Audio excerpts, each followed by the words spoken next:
Welcome. I'm Robert Wilson of Cowboy Wisdom, and my guest is Martin Ricketts. And he's a philanthropic capitalism, creating a triple way to win. And Martin's going to explain to you what that is. Hey, Robert, nice to be here. My company is Digital Samurai, and we have a marketing system. We call it the Matigy system. It's management and strategy. It's an end-to-end technology and marketing system that bridges the gap between what technology can do and how it's actually used. We call that the last mile problem. It's like what that means is any issue between the way technology works, like for instance, AI. It's a great, very powerful tool, but only if you ask it the right questions, right? And so we call that the last mile problem. There are last mile problems in everything in marketing, right? Which chatbot to use, which social program to do. Do you need a website or a landing page? Do you need a funnel? All of these things. People have decision fatigue.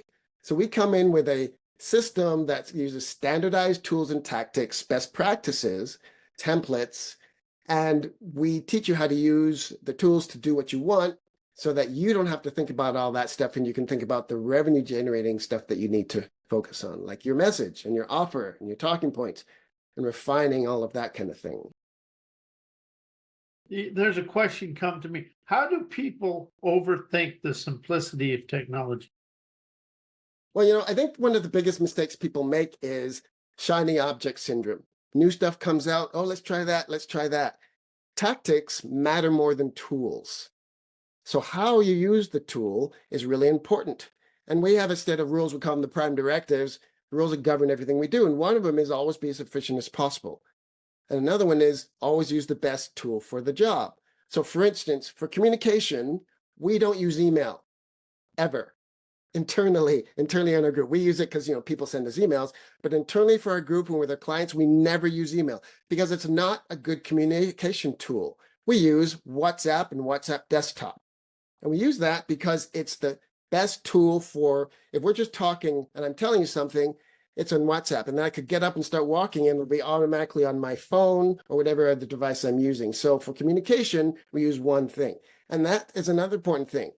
Less is more. Don't have 9 things that you communicate on, right? There's Signal, there's Target, there's SMS, there's this. Lower the amount of places that you can communicate. Again, ours is 1, WhatsApp.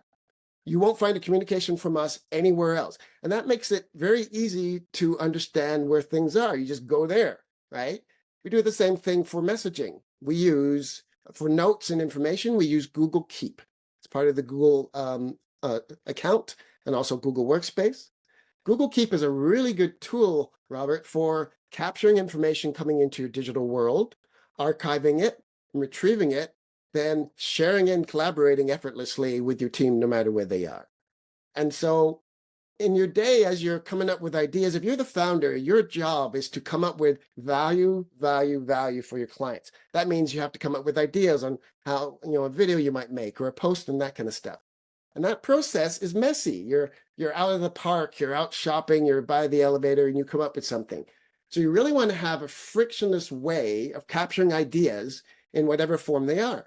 And Google Keep allows you to capture an idea in the form of a note, a list, a screen grab, a photo, an audio note, or even a drawing.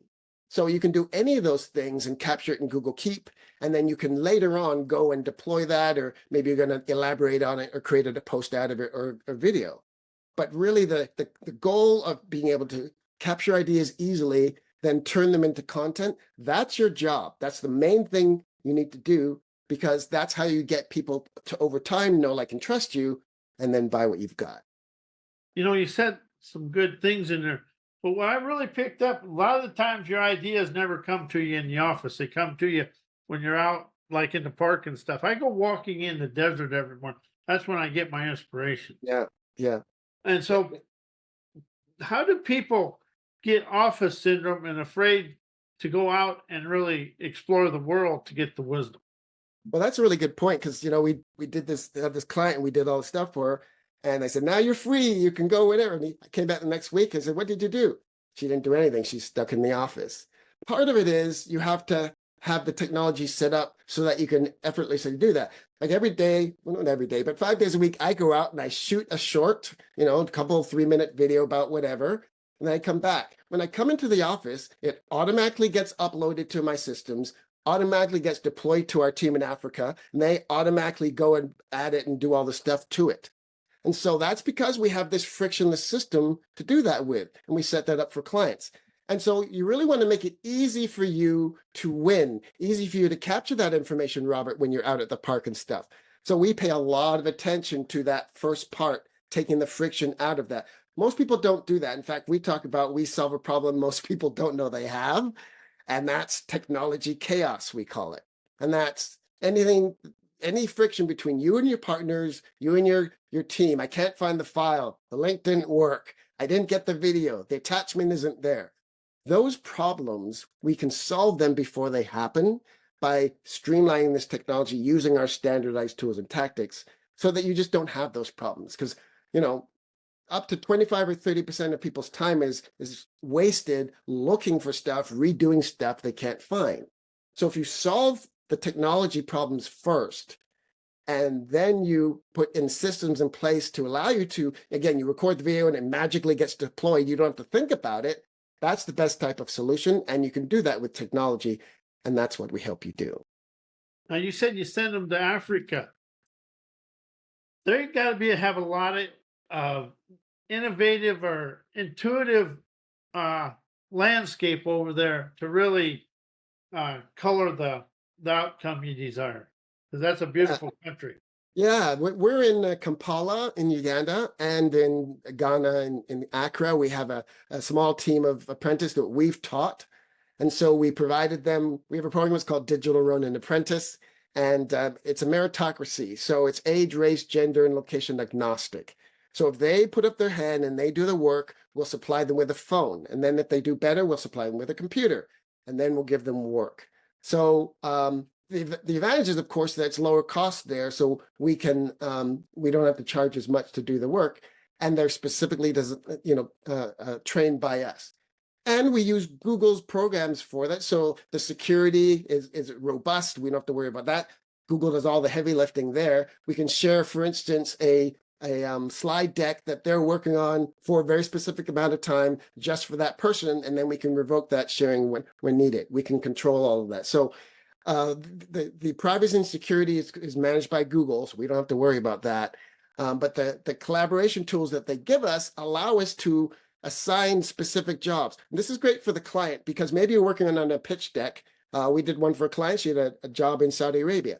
She just talked about what she needed, and then we went off and did that, and then it magically showed up in her email. So you really want a system where you do only the thing that you do best, and all the rest of the work you can outsource. And to do that, you have to have these systems in place so that you can just send something away. And you don't have to worry about, let me email this to myself for all this silliness.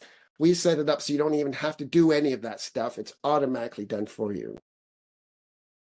The frictionless system. I bet you people kind of step back and say, huh? When you say that to them, they get kind of overwhelmed with such a simple thing.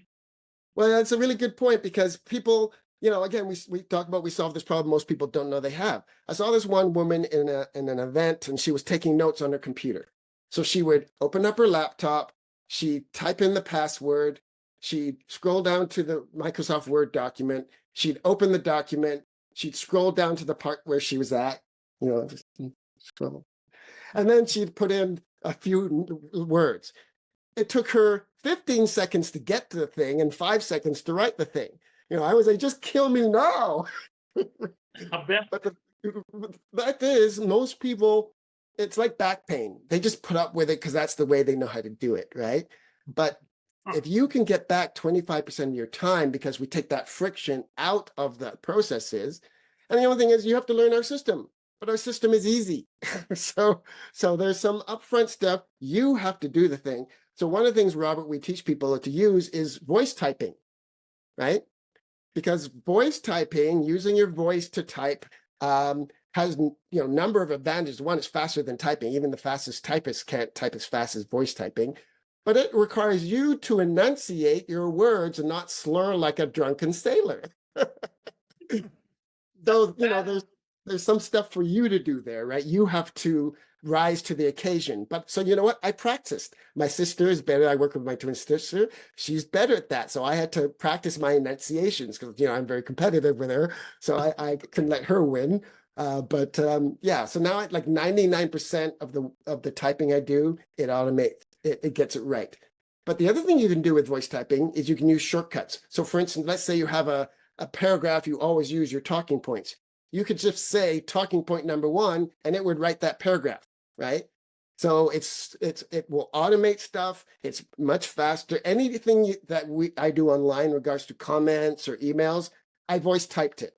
And I voice typed it in my voice typing program, then I just copied it into wherever. That alone will increase your productivity tremendously. And what it means is you can do more stuff, right? If you're not thinking, if you're a slow typist or bad speller, because you don't have to worry about spelling with voice type as well, then you can actually spend your time doing higher value things, right? Like actually thinking about your message, not having to figure out how to do it, right? You're going to try 3 different messages because you can do it quickly.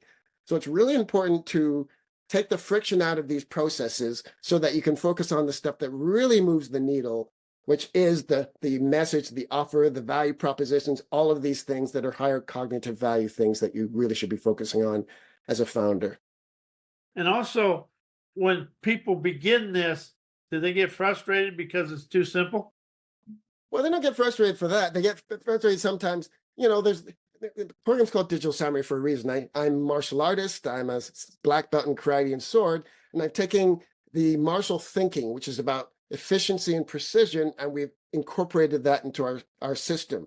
So if you're not great at taking constructive criticism, because what we do is we put you on the bike and we move you forward. We don't make you read all these manuals, and then we give you course corrections, and that might say, here's the way we communicate in WhatsApp. Here's how we do this. Here's how we do that. And we give you little micro lessons on how to do that. So you watch the lesson and then you redo it. But if you're kind of defensive and you're getting, well, I did this way, then you're really not going to get there. We call them course corrections, not mistakes, because that's exactly what it is. And you have to look at it like that. Oh, this is a good thing. Think of it like NASA mission control, right? When NASA says, turn right so you don't hit the asteroid, you really want to listen to what NASA's saying. And it's similar to our instructions.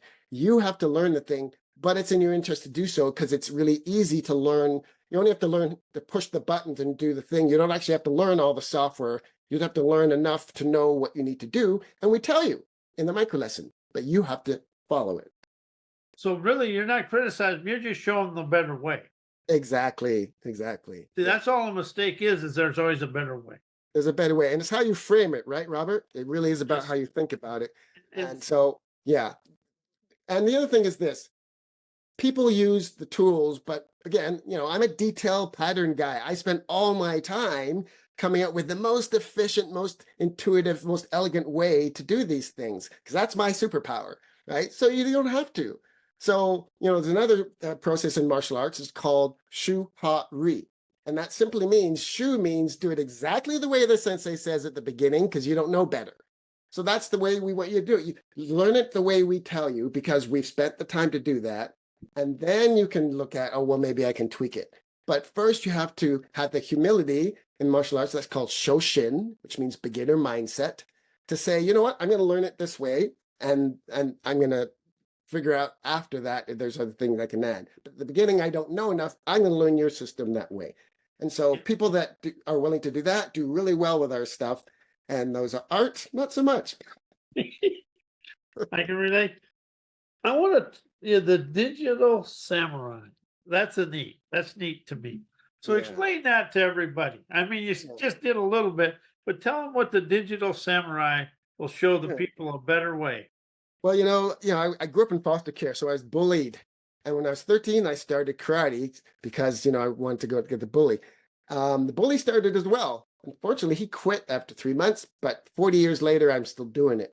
So martial arts is a core part of the way I think and what I do. And, especially with sword, it's about precision, and it's about constantly refining your tactics until there's nothing left to remove, right? And so when you apply that strategy to business and technology, You're always looking to refine your process, take the friction out of your systems, make it easier for your clients to talk to you, make it easier for your clients to get wins.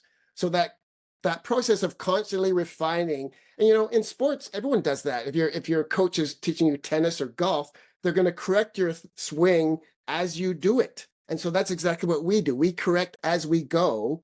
And only in business do people not do that. Because if we did something and showed you and he said, okay, and then you didn't correct it, you wouldn't remember that, right? So we want to get you learning how to do the stuff as fast as possible so that we can focus on the revenue generating activity. So the first thing we do is fix up your tech. We call it getting ready for the big race. And that takes a bit of understanding because that has nothing to do with marketing. And people come, I thought we were doing marketing stuff. Well, we do that first so that all of the stuff we do after that is frictionless and streamlined. There's less back and forth. Because, Robert, one of the things that I notice when people start coming in is the way they communicate. Most people are terrible communicators, terrible, right? So we up that game right away. It's our prime directive number 2, communicate with clarity. So we have a very specific way we communicate, which is you always respond with what you understand. If you just do that, then, and some people get frustrated at the beginning with that. But if you don't do that, what happens is the person doesn't know and they go off and do not what you thought they were going to do. And they come back the day later and you've already lost time. So by communicating what you think that you understand the sender said, then might say, no, that's what I meant. I meant this instead, right? So we spend a lot of time at the beginning structuring how you communicate. To me, this just makes sense to, again, fix these things at the beginning so you don't have to deal with it all the time, right? Which is one of the reasons we don't use email, because it's just not a good way of communicating with your team. So, if you're working with us, we're not going to communicate with you in email. We're going to communicate through our WhatsApp program, through Google Keep, and through these other methods. And so fixing the stuff at the beginning is a really smart thing to do. I'm an Einstein fan. He's right up there by the samurai. But one of my favorite Einstein quotes, a clever person solves a problem. A wise person avoids it in the first place. That's what we do. And that's very martial thinking, to avoid the problem in the first place. In fact, in martial arts, it's called sen no sen. And in fact, sen no sen's in lots of stuff. Wayne Gretzky said, I don't skate to where the puck is. I skate to where the puck's going to be, right? That's sen no sen. You're anticipating what's going on and you're making an adjustment before it happens. The more things you can do like that, the better, right? I'm not going to have that problem in the first place because we communicate in this way. I'm not going to lose this email because we're not using email. We're using this other thing over here. So these are the tactics. And this is where the martial thinking comes in, to have Shoshin, beginner mind, Fudoshin, which is focus, and then Sen no Sen, which is this anticipation of how to do before the problem comes up in the first place. And you talk about communication. This world can't communicate at all. Yeah. I mean, that's something I do. Is people don't know how to communicate with their daily life, let alone communicate with anything else. Yeah. And that's something. And see, we can put a man on the moon, do all this technology, but we can't say good morning to each other. Well, that's a good point. There's lots of tech out there, but still people feel lost and alone in these things.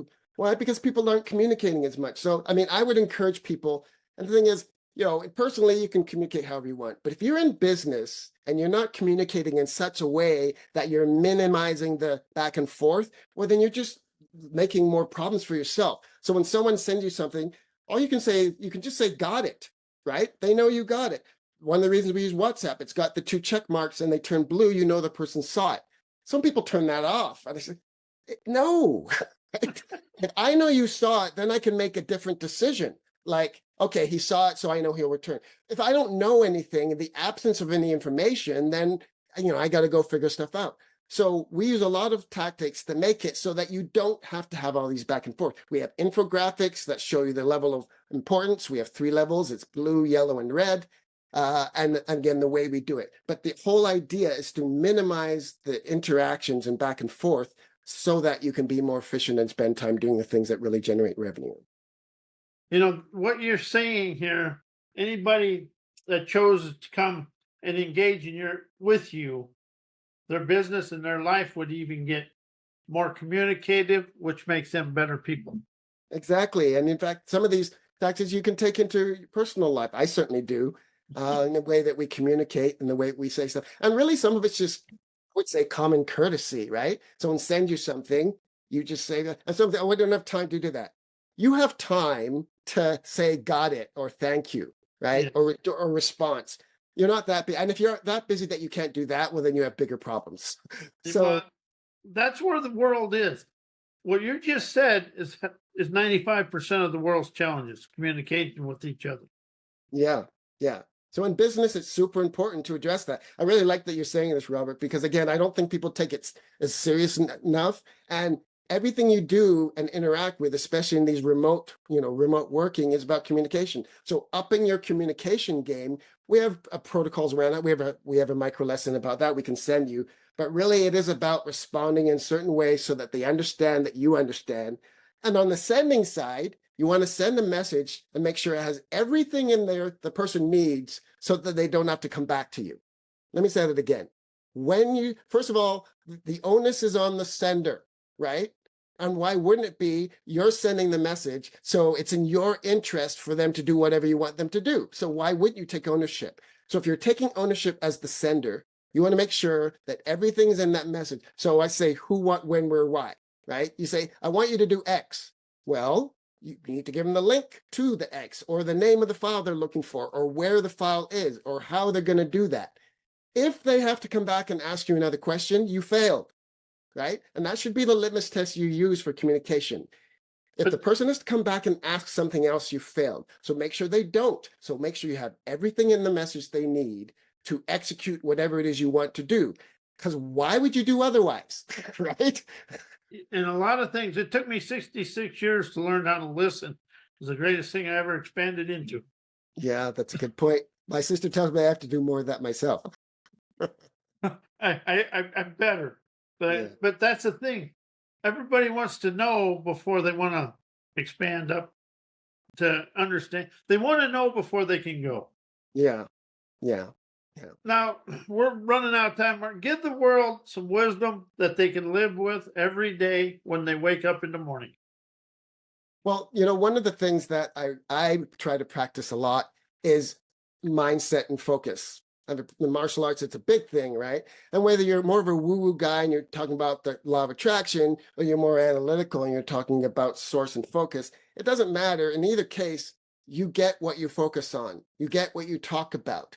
So if you're saying, and I get people, oh, my clients can't afford this. Well, you're right. Your clients can't afford that. I'll say to you, well, get higher end clients, right? But you really want to think of your mindset when you get up. When I get up, first thing I think about is abundance and focus and what I want to do today. So I'll block that out on the calendar. But if you don't have a plan, if you don't have structure, if you're not blocking time on your calendar and executing, then you're really not going to get stuff done. So what you focus on, you get, and what you execute on, you get. Martin, this has been fun. Thank you so much. It was my pleasure and honor to meet you. Thank you, Robert. And if people want to get more info, I can send them these micro lessons for free that you can do. Go to monetizeyourstory.info and you can fill in the contact us form and we'll send you some of these micro lessons. All righty. Thank you, Martin. Thank you, Robert. Arigato, gozaimashita. Thank you. I'm going to turn that recording off so we keep it.